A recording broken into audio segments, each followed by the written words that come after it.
आप सभी को जय मसीह की गुड इवनिंग। शाम के समय एक बार फिर से हम आप सभी का स्वागत करते हैं। एक बार फिर से हम यीशु मसीह के क्रूसीकरण के ऊपर में देख रहे हैं और कैसे वो उसकी मृत्यु हुई उसको देख रहे हैं और कैसे उसने क्रूस पर से 7 माड़ियों को कहा उसको हमने देखा। लेकिन आज का जो हमारा अध्ययन है हम देखने वाले हैं मत्ती रचित सुसमाचार और उसका 27 अध्याय 57 पद से आगे उसके गाड़े जाने के विषय में। तो उसको कैसे गाड़ा गया, उसको कैसे नीचे उतारा गया और कैसे ये सारी चीजें हुई उसके ऊपर में। चैनल को लाइक करें, सब्सक्राइब करें, दूसरों को शेयर करें ताकि बहुतेरे लोगों तक पहुंच सके और सब लोग वचनों को सीख सकें। आइए हम अपने क्लास में आगे बढ़ते हैं। अब ये बातें जो हैं वो ईस्टर की बातें हैं और बहुत लोगों का ये कहना था कि आप क्रिसमस के दिनों में ईस्टर का जो क्लास है, लेकिन जो हमारा क्लास लगातार चला है उसी के ऊपर में हमने कोशिश किया कि हम बनाएं। और यीशु के जन्म के ऊपर में जब ये क्लासेस खत्म हो जाएंगे बहुत जल्दी हम कोशिश करेंगे कि 15-16 तारीख से या 17 तारीख से पहले पहले तक हमारी जो क्लास है वो समाप्त हो सके, है ना। और मेरे ख्याल से हो भी जाएंगे क्योंकि बहुत ज़्यादा कुछ अब बचा नहीं है ना। तो बहुत जल्दी से हम लोग फिर यीशु के जन्म के ऊपर में भी देखेंगे क्योंकि हम पहले देख चुके हैं, लेकिन एक बार फिर से हम उसके जन्म के ऊपर में देखेंगे और नए वर्ष से नए क्लास में जाएंगे। आइए हम अपने क्लास में आगे बढ़ते हैं। जब सांझ हुई तो यूसुफ नामक अरमितिया का एक धनी मनुष्य जो आप ही यीशु का चेला था आया। हमने पिछले दिनों में पढ़ा कि वह धनी व्यक्ति का संगी हुआ, है ना, सहपाठी हुआ। तो वापस से मैं उस स्थल को नहीं पढ़ूंगा, वापस से मैं उस स्थान में नहीं जाऊंगा क्योंकि हमने इसको क्लास में देख लिया है। तब सांझ हो गई, तीसरा पहर जो है वो बीत गया, सांझ हो गई। तब यूसुफ नामक एक व्यक्ति जो अरमितिया का एक धनी मनुष्य था, अरमितिया का एक धनी मनुष्य था, काफी धनी था, जो आप ही यीशु का चेला था आया। देखिए एक धनी व्यक्ति है, इसका मतलब यह है कि हर एक व्यक्ति उसको पहचानते होंगे। देखिए अपने एरिया के सबसे धनी व्यक्ति को हम जानते हैं कि नहीं जानते। हर एक धनी व्यक्तियों के नाम हमको पता होते हैं कि ये धनी है, ये ऐसा है, ये वैसा, उसकी हर एक चीजों के बारे में हमको पता रहता है ना। ठीक वैसे ही यहाँ लोगों को पता रहा होगा, इसलिए यीशु मसीह के 100 को लेने के लिए, 100 को प्राप्त करने के लिए, 100 को ले जाने के लिए यूसुफ नामक एक अरमितिया व्यक्ति वहां पे आया। उसने पिलातुस के पास जाकर यीशु का 100 मांगा। अब वो पिलातुस के पास में गया क्योंकि वो उसका अप्रूवल जब तक नहीं मिलेगा, जब तक वो नहीं कहेगा कि जाओ ले जाओ, तब तक उसका 100 कोई ले जा नहीं सकता। लेकिन उसके 100 को कब्र में गाड़ा जाना तो तय है। जैसे बाकी डाकुओं का गाड़ा जाना है वैसे ही उसका भी गाड़ा जाना तय है, क्योंकि मरने के बाद 100 को कब्र में ले जा करके डालना ये बरसों से चला आ रहा है और आज भी चलता रहेगा। तो कब्र में डालना है, इसलिए उसको लेकर के जाना है। तो पिलातुस के पास जाकर के उसने उसके 100 को मांगा। इस पर पिलातुस ने देने की आज्ञा दी। इस पर क्या किया उसने मांगा। अब 100 का क्या करेगा पिलातुस, या लोग क्या करेंगे, क्योंकि वो तो अब मर चुका, वो 100 ही है। उनको लग रहा था कि मात्र 100 ही है और दे दी जाए। चलो भाई जाओ ले जाओ, आज्ञा मिल गया उसको। और आज्ञा जब मिला तो यूसुफ ने 100 लिया, उसे उज्जवल चादर में लपेटा, एक साफ सुथरे चादर में लपेटा। जैसे हम भी जब किसी की मृत्यु होती है तो क्या करते हैं, चादर ले जाते हैं और चादर ले जाकर के ऐसे कवर कर देते हैं, ढक देते हैं, है ना। मिट्टी का कपड़ा जिसको हम बोलते हैं मृत्यु का कपड़ा, सफेद कलर का होता है, और वे उज्जवल चादर लेकर के उसे लपेट दिया, लपेटा उसको, उज्जवल चादर लिया और उसने उसको लपेट दिया उसके 100 को उतार करके, और उसे अपनी नई कब्र में रखा। अब ये क्या है कि यूसुफ काफी धनी था, इसलिए इसने कब्र खुदवाई और नया कब्र था और कोई उसमें अभी तक मिट्टी भी नहीं हुआ था, एक नई कब्र में उसको रखा जो उसने चट्टान में खुदवाई थी, और कब्र के द्वार पर बड़ा पत्थर लुढ़का कर चला गया। इस घटना को थोड़ी सी डिटेल में और देखने के लिए हम थोड़ा सा दूसरे में जाएंगे। लूका 23 निकालेंगे मेरे साथ में।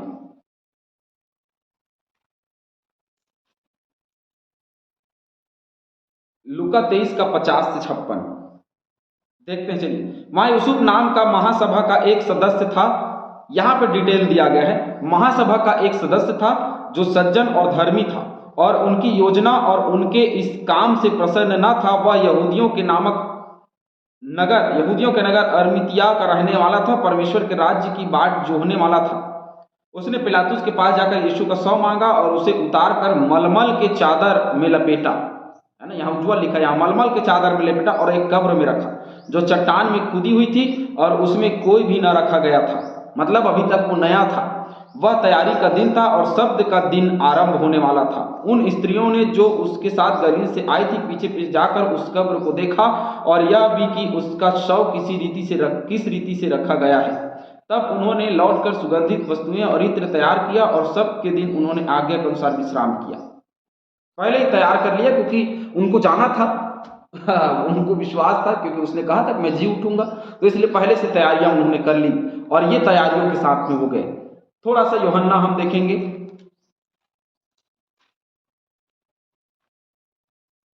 यूहन्ना 19 निकालेंगे मेरे साथ में। यूहन्ना 19 38 से 42 हम देखेंगे। इन बातों के बाद अरमितियाह के यूसुफ ने, जो यीशु का चेला था परंतु यहूदियों के डर से इस बात को छिपाए रखा था, पिलातुस से विनती की कि क्या वह यीशु का शव ले जा सकता है। पिलातुस ने उसकी विनती सुनी और वह आकर उसका शव ले गया। निकोदेमुस भी, जो पहले यीशु के पास रात को गया था, 50 सेर के लगभग मिला हुआ गंधरस और एलवा ले आया। तब उन्होंने यीशु का शव लिया और यहूदियों के गाड़ने की रीति के अनुसार उसे सुगंधित द्रव्य के साथ कफन में लपेटा।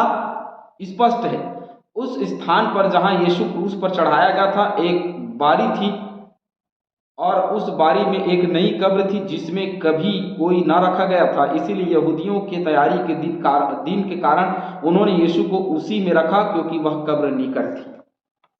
क्योंकि तैयारी का समय चल रहा था, दूसरे दिन शब्द का दिन था और शब्द के दिन चल रहे थे, दूसरे दिन विश्राम का दिन और आराधना का दिन था, इसीलिए उसने उसको कब्र में रखा और कब्र में रख करके बहुत जल्दी से, क्योंकि निकट था वो कब्र, ये अरमितियाह के यूसुफ का जो कब्र था बहुत निकट था, वो जो खुदवाया था वो वहां पे उसने उसको रख दिया।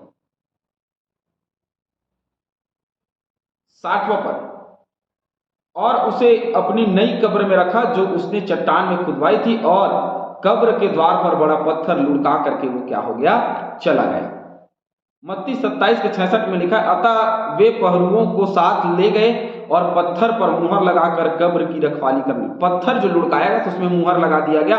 मुहर लगाने का अर्थ होता है कि इसको ना खोला जाए। कभी भी कोई फैक्ट्री सीज की जाती है, कोई कंपनी सीज की जाती है तो वहां ताला लगता है, या कोई घर सीज कर दिया जाता है तो वहां ताला लगता है, ताले में कुछ लपेटा जाता है और लपेट करके लाल कलर का वहां पे छाप लगाया जाता है कि इसको कोई ना खोले। ये सरकारी तौर पे बंद कर दिया है, कानूनी तौर पे बंद कर दिया गया है।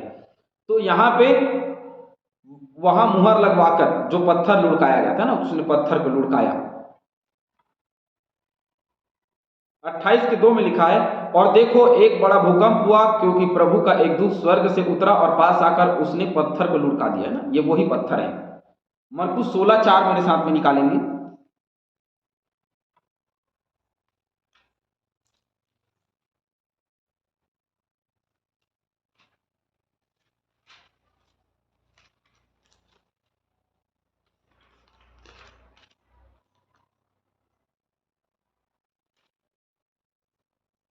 जब उन्होंने आंख उठाई तो देखा कि पत्थर लुढ़का हुआ है, पत्थर लुढ़का हुआ है।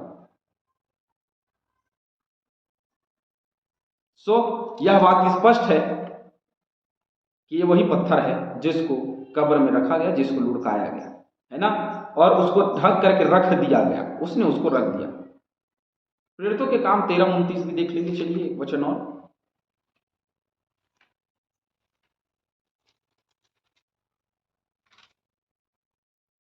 जब उन्होंने उसके विषय में लिखी हुई सब बातें पूरी की तो उसे क्रूस पर से उतार कर कब्र में रखा। क्रूस पर से उतार करके उसे क्या किया, कब्र में रखा। परंतु परमेश्वर ने उसे मरे हुए में से जिलाया। बाद में उसे कब्र में रखा गया जिंदा होने से पहले। उसके वाचा के अनुसार वो जी उठेगा, ये तय था। इसीलिए हम देखते हैं कि लूका में दिया है कि मरियम मगदलीनी और जो स्त्रियां थी उन्होंने तैयारी की, क्योंकि सब्त के दिन ये तैयारी नहीं कर सकते थे, क्योंकि विश्राम का दिन था, इसलिए वो तैयारी नहीं कर सकते थे। इसलिए पहले तैयारी की कब्र में जाने के लिए। आमीन, हालेलुया। इसलिए कि वो मरे हुए को जी उठने के अनुसार देखे, इसलिए नहीं कि वो उसके लाश के पास जाए, इसलिए कि जो उसने कहा था सच है या नहीं, जी उठेगा या नहीं, ये देखने के लिए। मरियम मगदलीनी और दूसरी मरियम वहां कब्र के सामने बैठी थी। मरियम मगदलीनी और दूसरी मरियम वहां कब्र के सामने बैठी थी, क्योंकि देखिए उनको बड़ा दुख हुआ, क्योंकि ये सब लोग अभी तक सेवा टहल कर रही थी, यीशु मसीह के साथ लगातार ये चल रही थी। तो बड़ा दुख हुआ कि यीशु मसीह अब जो है वो मृत हो गया, मर गया, और बहुत दुख मना रही थी, शोक मना रही थी। और कब्र के सामने बैठ करके ही वो वहीं बैठी हुई थी, और बाद में वो अपने घर को गई, लेकिन अभी तक वहीं बैठी थी और कब्र की ओर निहार रही थी, देख रही थी। पत्थर लुढ़का दिया गया, यीशु मसीह को कब्र में रख दिया गया, उसके शव को कब्र में रख दिया गया। बस एक छोटा सा मैं एक सवाल आप लोगों से करना चाहता हूं। जैसे कि हम सब मसीह लोग हैं और हम सब लोग, हमारे जो परिजन हैं, बहुत जगह में आराधना लगाई जाती है, कब्रिस्तान की आराधना लोग कहते हैं। मैंने अपने यहाँ ये कब्रिस्तान की आराधना जो है वो समाप्त की, क्योंकि ये एक अटपटा सा, एक रूढ़िवादी सा नियम था, और मैं सोचता हूँ कि हर एक कलीसिया में ये नियम नहीं होना चाहिए। जैसे हम अगरबत्ती, मोमबत्ती, ये सारी चीज़ें हम जा कर के जलाते हैं और बढ़िया कब्र को लीप पोत देते हैं, चाहे कब्र संगमरमर का क्यों ना हो, मुर्दा जी नहीं उठेगा, है ना। चाहे आप कितने भी सुगंधित चीज़ों को आप जला लो, जो सड़ाहट, जो गंदगी उसके अंदर में है, वो कभी सुगंध में बदल नहीं सकती। अपने मन, अपने हृदय का परिवर्तन, मन फिराव का जीवन सबसे पहले जरूरी है ना। और कब्र के पास जा करके मोमबत्ती, अगरबत्ती जब हम जलाते हैं तो हम क्या मुर्दों को जिंदा कर पाएंगे? नहीं। मुर्दों को अपने मुर्दे गाड़ने दो, कहा प्रभु यीशु मसीह ने। तो वो मर गए हैं, उनको हमने गाड़ दिया, और उसके बाद हम वहां जा करके आराधना लगाएं, ये मुझे बहुत अच्छा नहीं लगा। और ये अटपटा, अनमना सा समझ में नहीं आया। बहुत लोग बोलते कब्रिस्तान की आराधना नहीं, परमेश्वर के वचन के विरुद्ध कोई भी चीजें हों उसको आप नकारिए। प्रभु हम सभी को बहुत से आशीष